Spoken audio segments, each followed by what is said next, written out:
a good friend for many years, Professor Liliana Voto, who's come all the way from Buenos Aires, Argentina.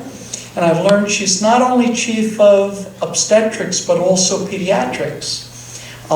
She has a singular distinction. We're talking about this, Liliana. I think this is one of the few positions in the world where it's true perinatal medicine, where obstetrics and pediatrics has been brought together. Liliana's an international expert in a whole host of areas of ultrasound, maternal fetal medicine. And for the women here, I want to emphasize she's a true pioneer. She's had an uphill battle.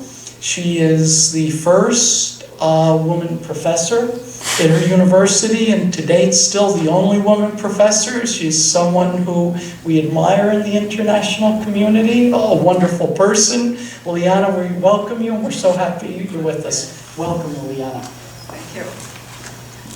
Thank you. Thank you very much, Frank. You were so kind with your words.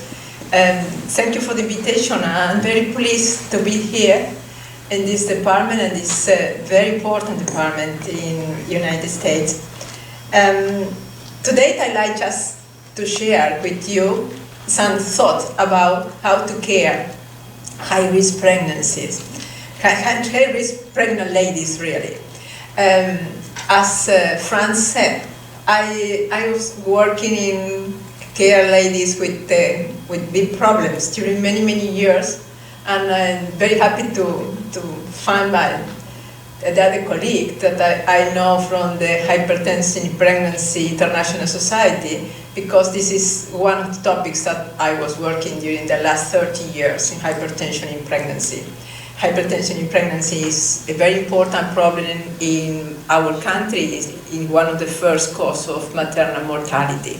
But today what I'd like to share with you, and also to hear your opinions, is about how to care the ladies when the ladies really has big problems.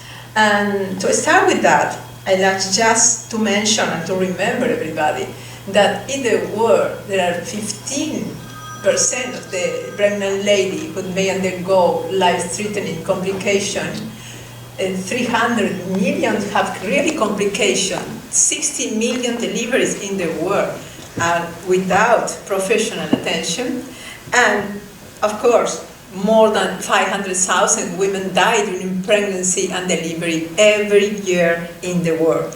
That to all the obstetricians really to try to do something to change this problem. But life-threatening women during pregnancy and delivery is completely different if we are talking in the north part of the world in comparison with the south part of the world. And especially it's like to see an iceberg.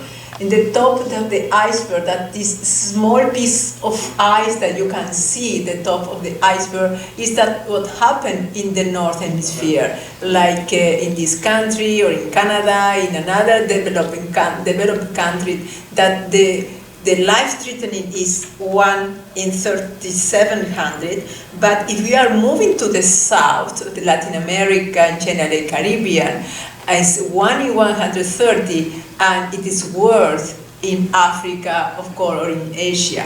That means that we are talking about different problems. For us, it's a big problem, the life-threatening in women, but maybe in this country like this in the United States or Canada or some important countries in Europe, they are just thinking in more sophisticated treatment, more sophisticated things to do in fetal medicine, or just to solve another very important problems. But for us, in our countries, we need just to try to solve to make the better life for women. That means